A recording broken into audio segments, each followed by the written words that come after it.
سؤال جديد بيقول: هو أنا لما بصلي ربنا بيبقى شايفني؟ طب إزاي ربنا شايفني وشايف كل أصحابي كمان؟ هو ربنا إزاي كان موجود معانا على الأرض وفي نفس الوقت كان في السماء؟ لماذا سؤال صعب، سؤال يراودني.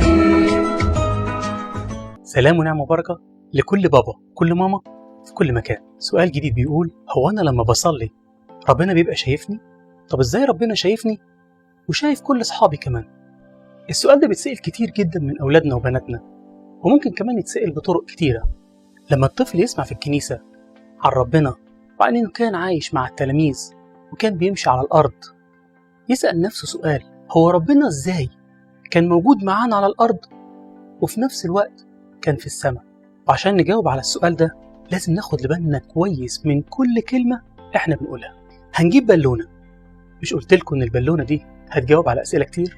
ونقول له: قبل ما انفخ البالونة الهواء موجود حوالينا ولا لأ؟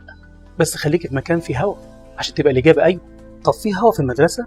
أيوه. طب عند صاحبك في البيت في هواء؟ أيوه. يعني الهواء موجود في بيت صاحبك، وموجود في بيتنا، وموجود في المدرسة، وموجود في كل مكان، زي ربنا بالظبط اللي خالق الهواء.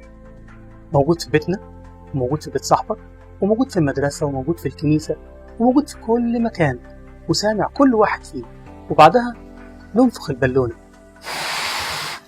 ونسأله: إيه اللي جوه البالونة ده؟ هوا.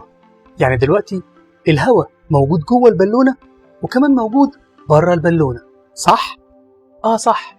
وده اللي عمله بابا يسوع، دخل في بطن ماما العذراء وأخذ منها الجسد اللي زي جسمي وجسمك كده، لكن برضه ما سابش السماء، فضل في كل مكان.